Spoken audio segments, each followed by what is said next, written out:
Hello and welcome to Life with Francie podcast, a place where you will find all types of conversation like self-love, self-care, trauma, hobbies, and more. With this podcast, I want to create a place where we support one another in business and personal life. Hope you enjoy this episode. Now, let's get this show started. On today's episode, I have the pleasure to speak to Jay Stamatelos. And I found him through Pipe Match, and I'm so excited to start this conversation with him. He is a professional coach who helps people break out of fear so they can share their gifts with the world. His work focuses on anxious insecurity, a chronic feeling of not being enough regardless of how much we achieve. So I can't wait to start this conversation with him. So welcome to the show, Jay, and tell us what's life with you. Well, thank you so much, Francie. It's so nice being here. And I don't know, life with me is generally good, but it's generally busy. This has been it's been a lot, both as just still coming off the pandemic, we're all still recovering, and it's it seems like we're in a never-ending state of flux. And I say that both as, my personal life, it feels that way, but also professional life, and just constant change. And it's just, trying to keep up with it all. But things are pretty good.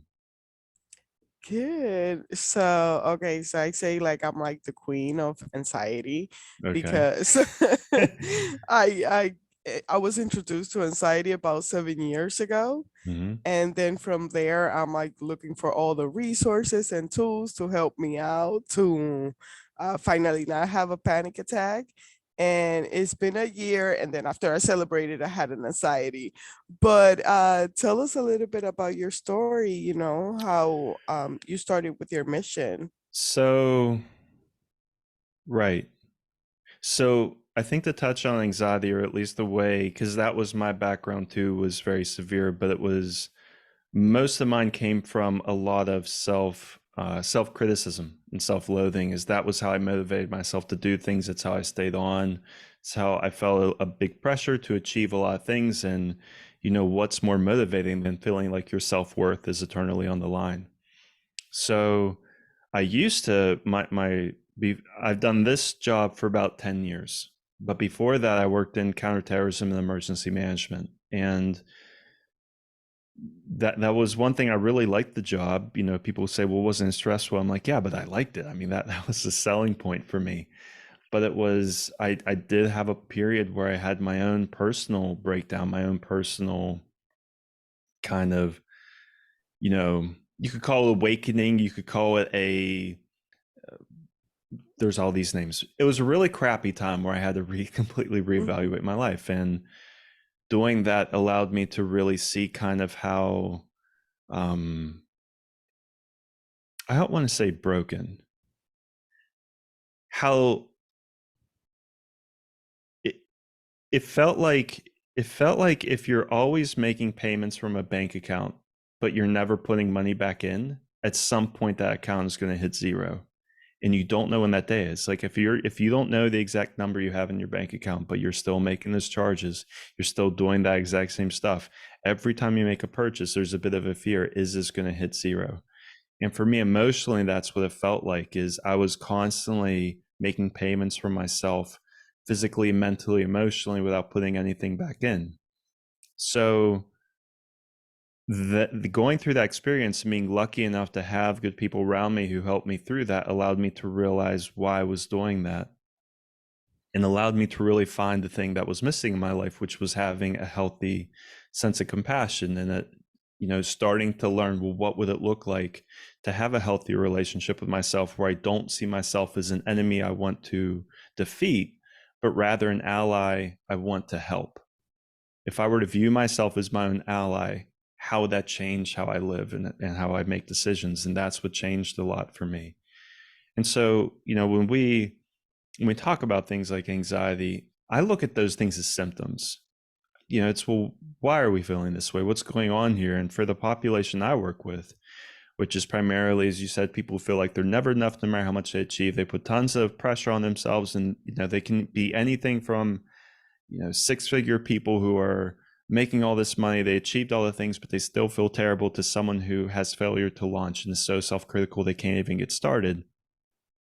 It's re reworking that relationship with ourselves to ask, well, how are you driving yourself? What is the motivation?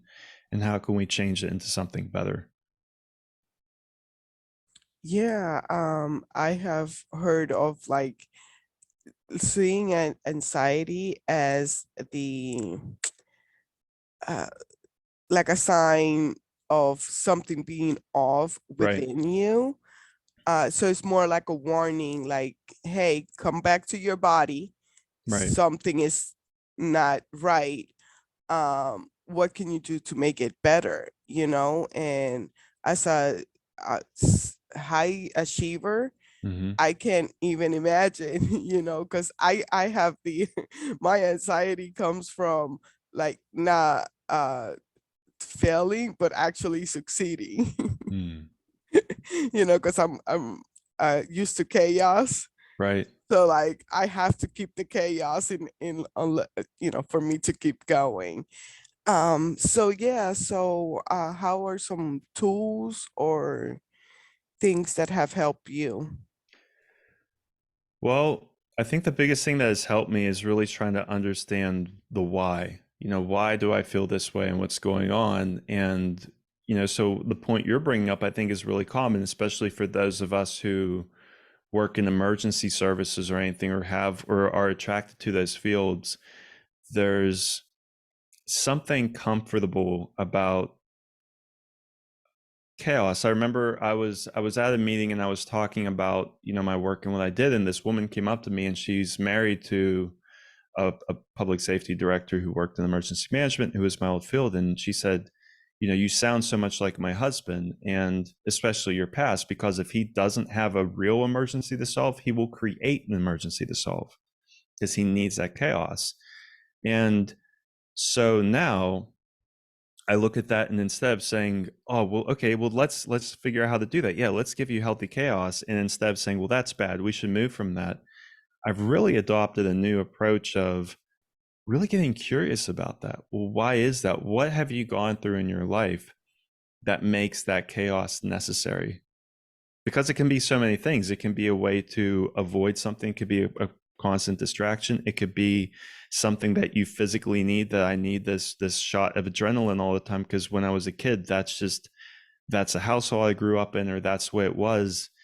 And then we can kind of, and this really connects with internal family systems, which is the main modality I use, of just going in, what is those parts of you that want that chaos? Why do they want it? And if we could help them, would they maybe be interested in letting you relax? Like, do they really like the chaos, or do they just feel like it has to be here? A lot of times they feel like, well, yeah, if I could let this go, I would, but right now I feel like I need it. And so we could lean into that and just be really curious. And so curiosity, I think, is something, I guess it's not really a tool. It's more of like a way to look at the problem as, well, I wonder why this is the way I am. Like, I wonder why. Instead of trying to dive into it and give into it or change it, I wonder why, and just see where that path leads you, if that makes sense. Mm-hmm. And one of the questions that you have is like, why do many of us like live in constant self-criticism? Right. I know I'm guilty as charged. Yeah. So I think, trying to answer that question is trying to like ask, well, why does a thunderstorm exist? There's so many different things that go into it. But for me, the broad strokes really are, I think the biggest problem we have as a culture is isolation.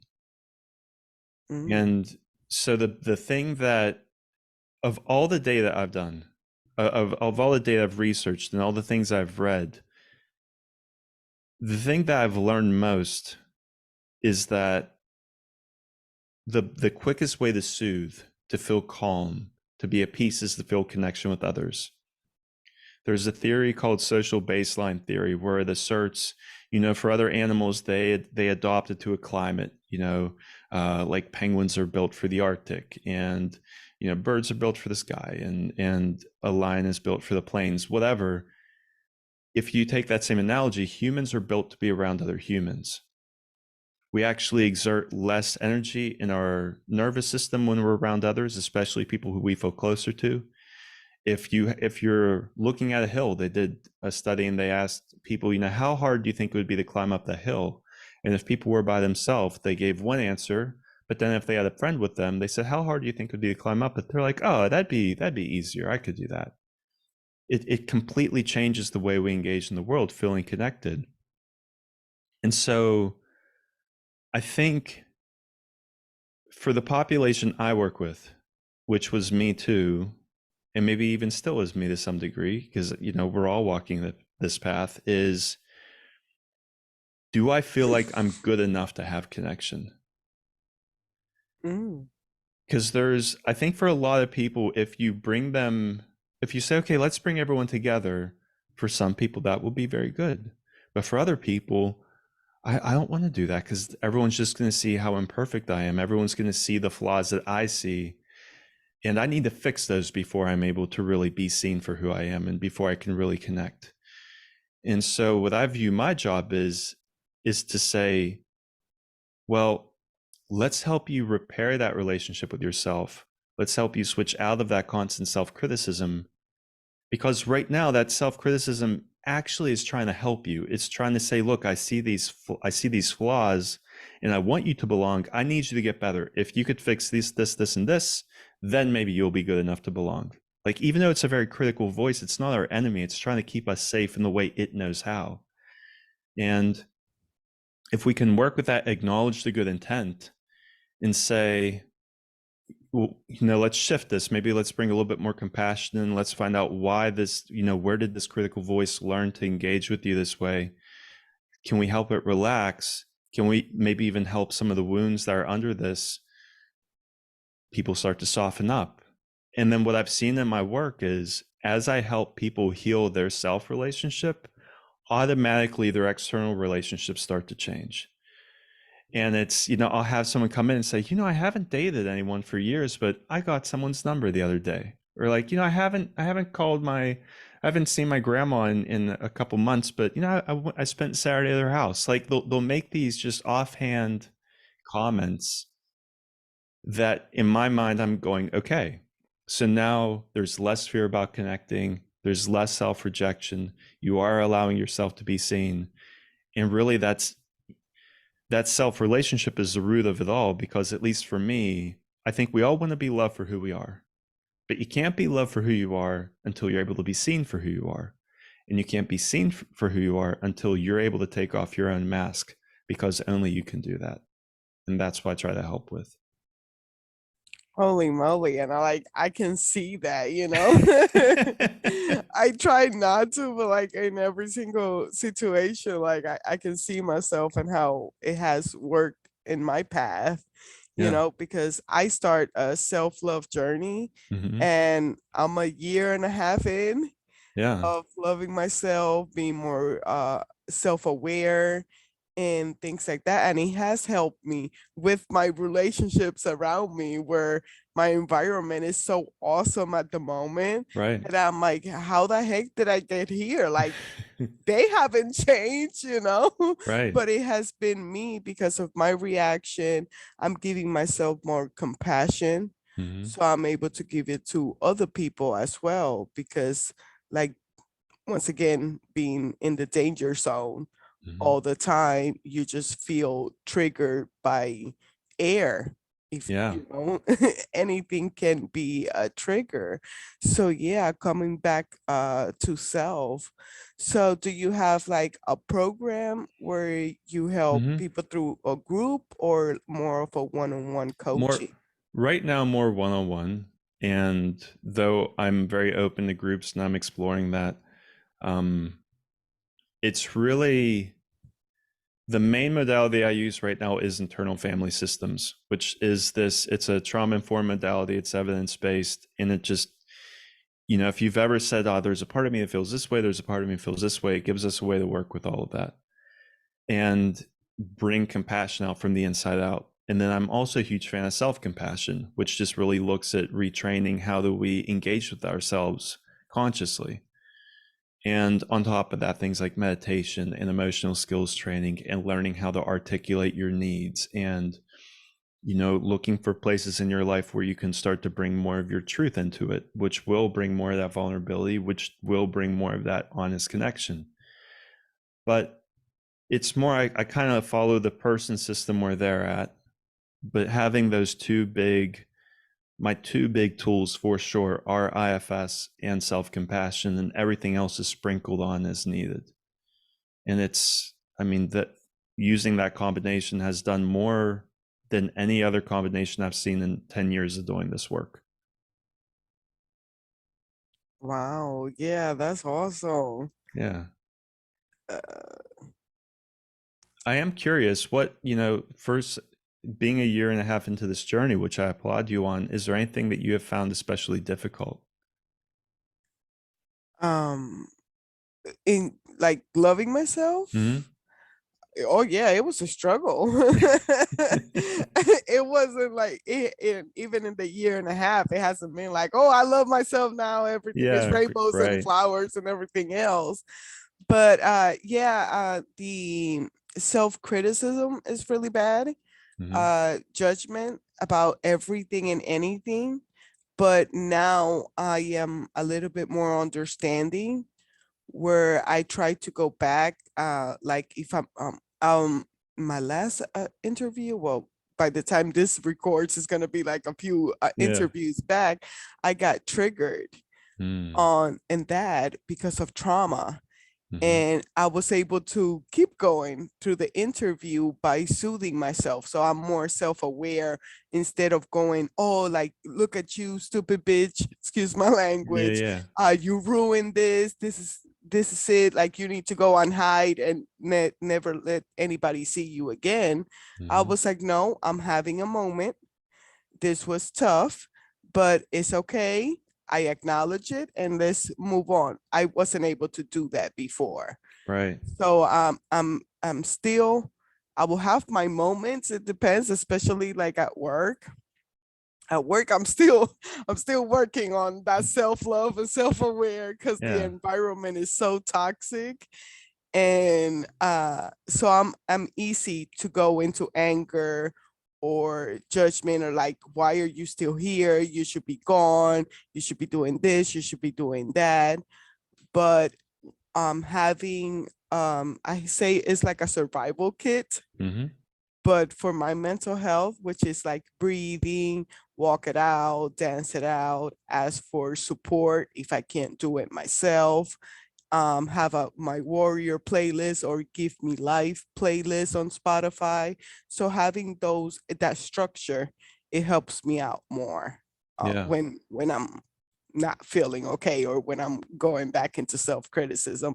And like I'm really like promoting self-love now because it makes a huge difference when you're dealing with your loved one, dealing with a toxic environment like I am at work, so yeah, I'm like, Yeah. I'm all for self-love Yeah. now. No, that's great.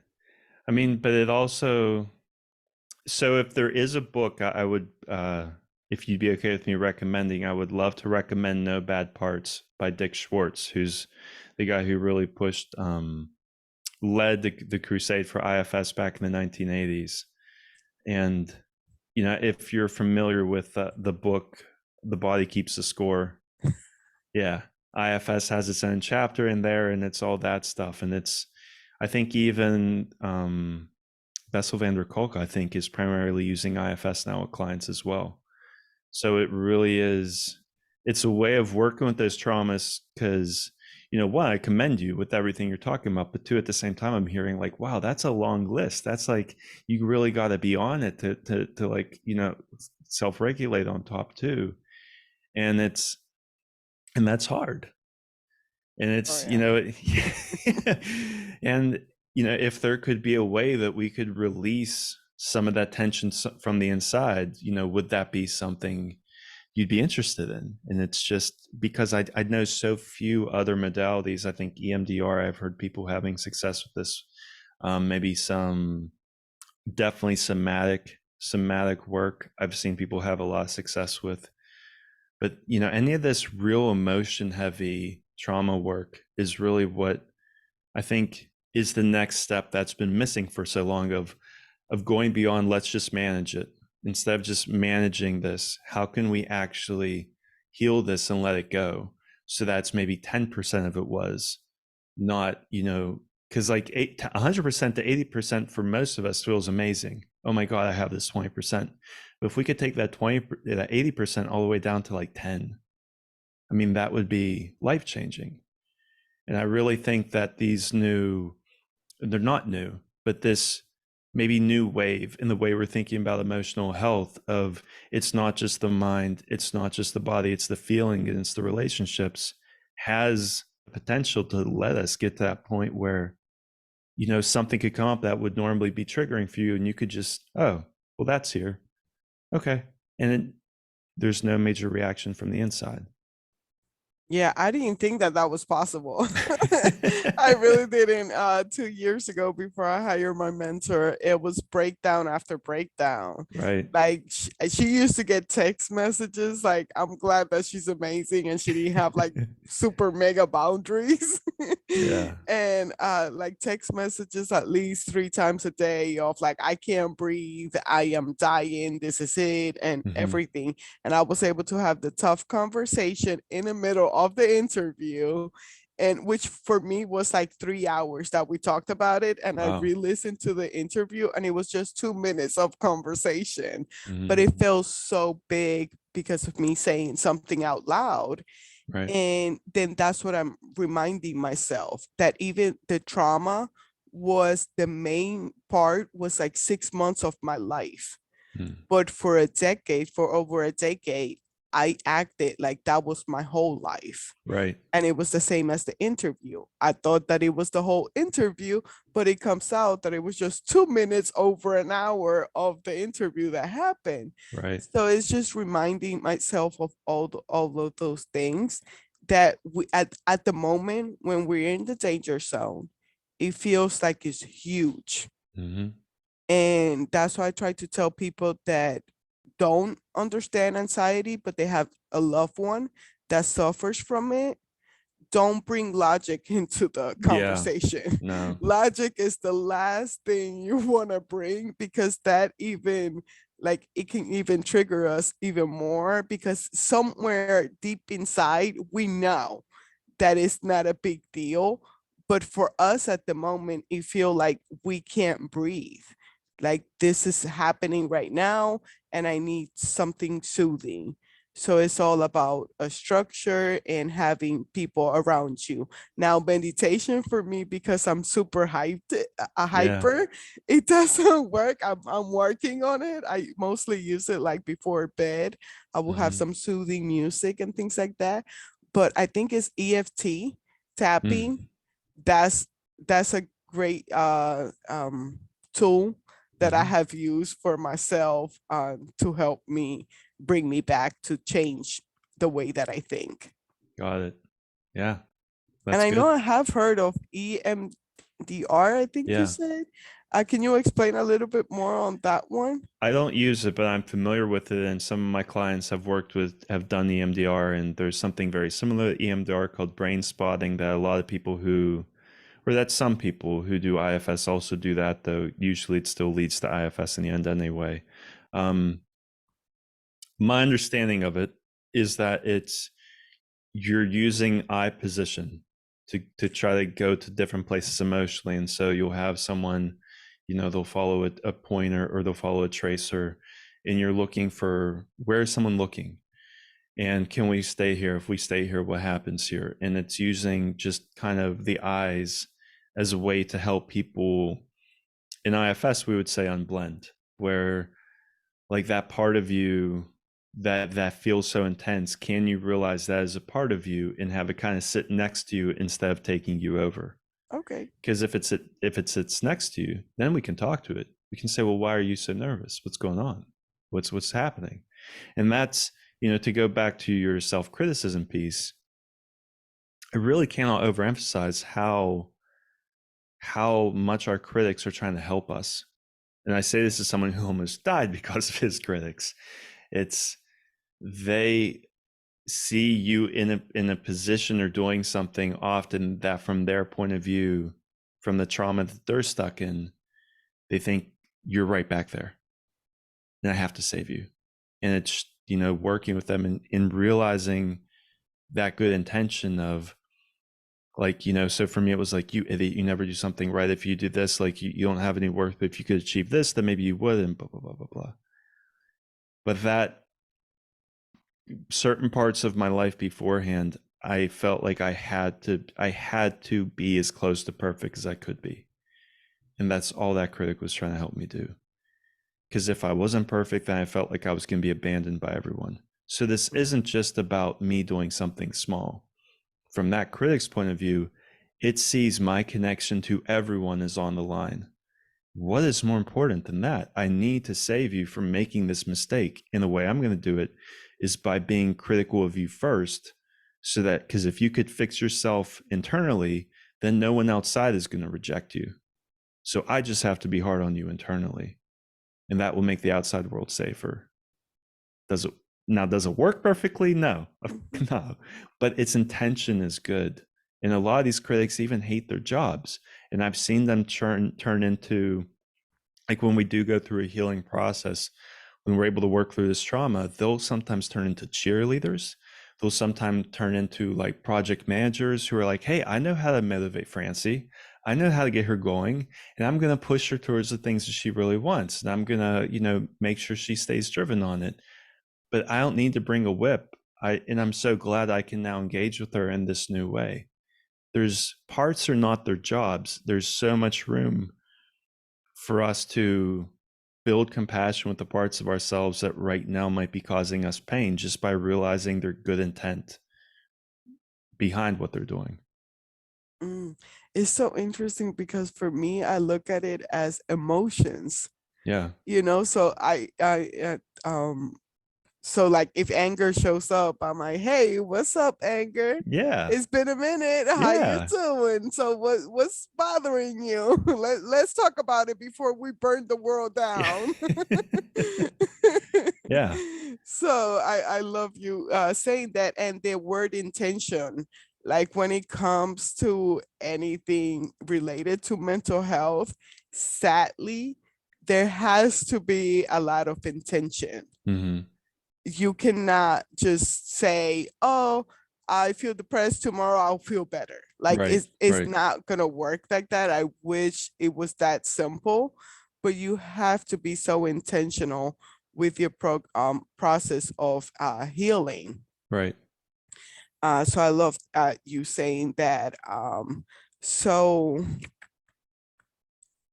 so how does our self relationship define the way that we relate to with others? Well, I think it goes back to that point of, if you want to be loved by others, you have to be seen publicly for who you are. And you can't be seen publicly for who you are if you're hiding or wearing a mask.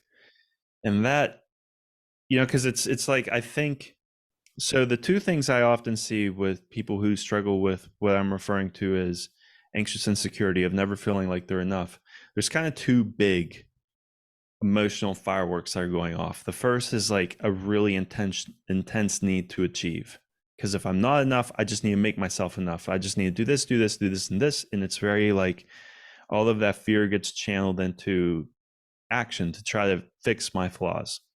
However, no matter what we do, it never seems to work, right? We could achieve all the things in the world. We'll stand on top of a mountain and still feel the same void within, because the problem isn't in our external world.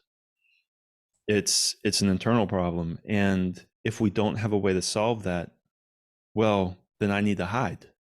I can't let see anyone who I am in this unlovable state that I'm at. So I have to, some people will hide physically and they will withdraw from friends and family and social events, but a lot of us hide right in plain sight. We put on a mask. And the thing is that even if you make the perfect mask, the mask that gets all the love, all the attention, all the likes on social media, that people talk about how great you are, if that isn't you, you just feel even more alone, because it's not you getting love, it's the mask getting the love. And what is this then? Just more proof that who I am isn't enough, but this person would be. And so it's getting to the roots of all of this and looking for the main sources of that self rejection. Well, why do I feel like I'm not enough? When did I get that messaging? How did that messaging come through? How can I be there for myself? So if there was like my 8-year-old self experienced something, how can I be there now for my 8-year-old self to help him in which he really needs someone to do something back then? And if I can do that, a lot of those other parts, like that anger and that self-criticism, are like, well, if that 8-year-old's okay, then I can relax too. And so it allows us to get calmer. It allows us to feel more secure. And I think that gives us confidence. I think we have this idea that confidence comes from just courage of like, I need to just push harder and do the thing, even if it scares me. And that's true. Courage is really, really important. But to do that every single day for the rest of your life requires too much energy. We need to do something that's more efficient. And I think if you can calm that fire of self-rejection, well, then confidence is just here because it's okay if someone tells me something. It's okay if I get rejected by this group of people because, well, that's just okay. There's nothing really at risk here. I'm not missing anything. I still will always, it will still hurt me. I'll still be sad if I get rejected. I'm still human. I still want external connection. But there's a difference between wanting it and needing it. And I think having, if love is a cup, the way I look at it is I think having a healthy relationship allows us to fill our own cup halfway. And that second half is for others, but then we can be really picky about who we engage with and how we connect with them to fill the rest of that cup instead of feeling desperate for thirst and just taking water from anyone, even if that water is poison, because we're just so thirsty for love. Wow. That's gonna get me so emotional. Cause when it's so true when you don't, like, I'm here soothing my heart because like I Ah, felt that one. yeah, When you don't love yourself, like you might see a stranger and be like, oh my gosh, but I just want to be your friend, yeah, like me and this and that. And when you do love yourself, when that person doesn't like you or whatever, you're like, oh well, it's your loss. I'm really amazing, but if you don't want to be my friend, that's okay. yeah. So like, wow, I can relate to that. Okay, so we have talked about all that works, but what Mhm. is a popular advice or intention that doesn't work? Intervention that Ooh, doesn't work. oh, so many. So many. Well, first, I think something that you've touched on even is th- this isn't just positive thinking. Like this isn't like, I love it, like to me self-love is not, it's not writing a blank check to yourself. Like that is not love. That is just just that's creating a fantasy. Like, oh, I'm so amazing, I'm so perfect, I'm so wonderful, and I'm just blah blah blah blah blah. Like just all these feel good things that don't reflect truth. And for me, love demands truth. And I love, so self-compassion. Kristen Neff is by far is quite possibly the world's foremost researcher in self-compassion. And I love her book Self-Compassion, also titled that. And one of her main points is that we're all imperfect. This is something that comes, especially has long been done in Buddhist traditions, is it's not about being amazing. It's about realizing I am an imperfect human just like everyone else. I'm still deserving of love just like everyone else. And realizing it's not about writing a blank check and like just brushing off the past and acting like we haven't made mistakes and that there's not things we need to apologize for and there's not issues we have to solve. It's really about owning all of it, being like, yeah, let's really acknowledge your imperfection. Let's see all the things, the skeletons in your closet, the warts that you're carrying, and how can we show love to these things? What are loving ways that we can start addressing these problems in your life? And that's what makes it hard. It's not about escaping the truth, it's about confronting it in a loving way. And that's hard if that's not what you're used to. I mean, it took me a long time to figure that out. I actually had to imagine like an external voice of like I had to create a model for me of like imagining someone who could see me, this almost imaginary person, like a version of myself or someone who could see me from a place of unconditional love where they would just want the best for me. And I would kind of ask myself, what advice would they give me right now? And that allowed me to get outside of my own head and look at it from a different point of view. Well, they would probably say that you should do X, Y, or Z. And I'm like, well, let me try that. I don't think discipline and the whip and being harsh on ourselves and setting strict schedules, and it's that's kind of that old school critic mentality of, well, if I was just harder on myself, I would turn into a better person. And that does not work. Not at all. So there's other things too. There's things like, I think the only other really, I mean, there's so many, but another big thing is that belief of, if I make this one hack, this one life change, if I start taking, I work with a lot of guys, so it's like, if I start taking cold showers, or if I adopt this sleep schedule, or if I go to the gym and do this, like, I've worked with athletes. If you get to the place where you can bench, 250 pounds and squat like 400 pounds, great. But if you haven't addressed these problems, all that means is that you're someone who's very insecure, who can bench 250 and squat 400. Like, like cool. I'm sure it's helped to some degree, but the problem's not solved. And so I think we try to come up with a lot of ways to avoid trying to address the problem. And just that would be the next big thing is, if you have internal problems, require internal solutions. And that has to be recognized. I love that. Thank you so much for sharing it with us. Anything else that you would like our my listeners to know? It's okay for this to be hard. It's supposed to be hard. I think one of the first things I learned in this work was that the brain really isn't great at knowing what's good for us. What it's really good at doing is knowing what's different. So, like, for example, let's say that you had a bad diet and you want to change it, and you start eating all this new food. Your brain's gonna be like, oh my God, this takes so much. We have to like think of new things. We have to think of new things to cook. We have to think of new things to buy. This food tastes different. Like, there's all these alarms going off of like, hey, what is this? When really you're making a decision that's for your good. Like, I think our brains aren't really built perfectly to say, oh, well, clearly this is better for me to eat, therefore I will enjoy this more. Like, it should feel uncomfortable because that lets you know you're doing something different. Because if it feels like the same thing, if you feel comfortable trying to make a huge switch like this, then that to me says somehow you're actually not making a change, because this should require work. For me, this felt like I had to relearn how to walk. That sucked.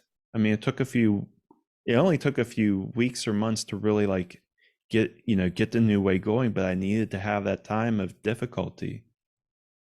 So don't view that as a sign that you're doing this wrong, or a sign that you don't know how to be good to yourself, or a sign that this is a bad move and you should stop and just go back to how things were. Take this as an invitation to say, wow, yeah, I really am trying to do something different. Cool. Are there any ways I can make that easier on myself?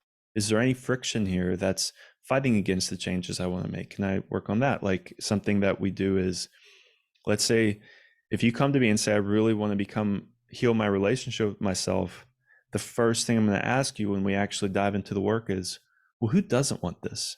What parts of you really want to stay self-critical and feel like they need to be? That's what I want to work with, because if we can get them to relax, then you'll launch further ahead instead of pressing the gas and the brake on the car at the same time. So that's what I would add. Nice. I love that.